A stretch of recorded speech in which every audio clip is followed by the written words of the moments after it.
নবী, নিশ্চয় আমি আপনাকে সাক্ষ্যদাতা রূপে প্রেরণ করেছি, সুসংবাদদাতা রূপে প্রেরণ করেছি, সতর্ককারী রূপে প্রেরণ করেছি, আল্লাহর দিকে আহ্বানকারী রূপে প্রেরণ করেছি, আর আলো দানকারী চেরাগ রূপে, প্রদীপ রূপে প্রেরণ করেছি। পড়েন সুবহানাল্লাহ।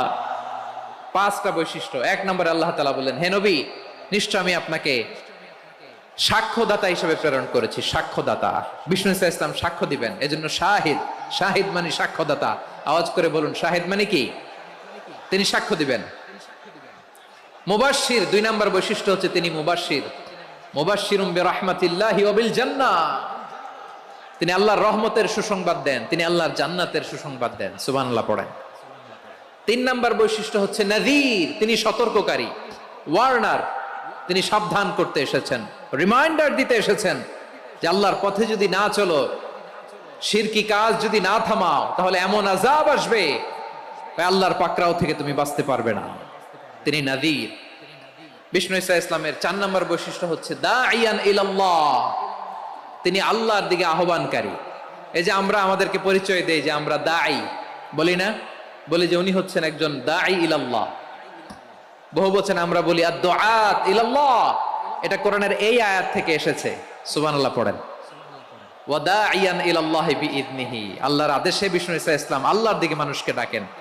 এবং বিষ্ণু ইসা ইসলামের পাঁচ নাম্বার বৈশিষ্ট্য হচ্ছে সিরাজাম মুনীরা, আলো দানকারী প্রদীপ, আলোকদীপ্ত প্রদীপ, যে আলো দিয়ে তিনি গোটা বিশ্বকে আলোকিত করেছেন। আওয়াজ করে পড়েন আল্লাহু আকবার। তাহলে মোট পাঁচটি বৈশিষ্ট্য নিয়ে আমরা কথা বলবো বিশ্বনবীর। আওয়াজ করে বলুন কয়টি? এক নম্বরে হচ্ছে শাহিদ, বিশ্বনবী সাক্ষী দিবেন। কি দিবেন? He will be witness for all prophets and for us, তিনি নবীদের উপরও সাক্ষী দিবেন, আবার উম্মতের উপরও সাক্ষী দিবেন। সুবহানাল্লাহ পড়েন।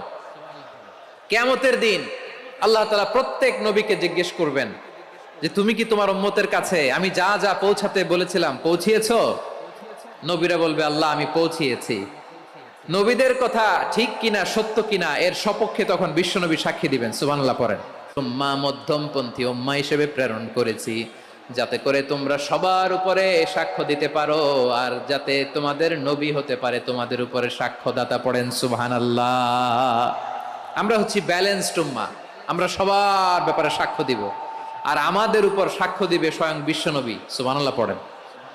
তাহলে আমাদের নবী নবীদের উপরও সাক্ষী, আমাদের উপরও সাক্ষী। সেই বুখারীতে এসেছে আল্লাহ তাআলা কিয়ামতের দিন সাইয়েদনা নূহ আলাইহিস সালামকে বলবেন, নূহ তুমি কি দাওয়াত পৌঁছিয়েছো তোমার উম্মতের কাছে? নূহ আলাইহিস সালাম বলবেন হ্যাঁ আমি পৌঁছিয়েছি। এবার নূহের উম্মতকে আল্লাহ জিজ্ঞেস করবেন, এ নূহের উম্মতেরা, তোমাদের নবী নূহ কি দাওয়াত পৌঁছিয়েছে? নূহের উম্মত বলবে না আল্লাহ, আমাদের কাছে কোনো সতর্ককারী আসে নাই, কোনো নবী টবি আসে নাই, কোনো দাওয়াতও আমরা পাই নাই, আপনারাও চিনি নাই, জান্নাতও চিনি নাই, জাহান্নামও চিনি নাই। নূহ আলাইহিস সালাম বিপদে পড়ে যাবেন। তখন আল্লাহ বলবেন, নূহ তুমি বললা পৌঁছিয়েছো, তোমার উম্মত বলে কিছু পায় নাই। নূহ তোমার কি কোনো সাক্ষী আছে? তোমার কথা আর তোমার উম্মতের কথা তো মিলে না। তুমি বললা তুমি আমার নির্দেশনা দাওয়াত পৌঁছে দিয়েছো, কিন্তু তোমার উম্মত বলে পায় নাই। নূহ তোমার পক্ষে কোনো সাক্ষী আছে? নূহ আলাইহিস সালাম বলবেন আছে। কে? উম্মতে মুহাম্মাদী। তখন আমরা বলবো আল্লাহ, আল্লাহর নবী নূহ আলাইহিস সালাম তিনি আপনি যা যা বলেছেন ঠিক তা তার উম্মতের কাছে পৌঁছে দিয়েছে। এবার নূহের উম্মতের সাথে আমাদের ঝগড়া লাগবে। তারা বলবে তোমরা আসছো আমাদের হাজার হাজার বছর পরে, তোমরা কি করে জানলা? তোমাদের সাক্ষী ধর্তব্য হবে না। আমরা তখন বলবো আমাদের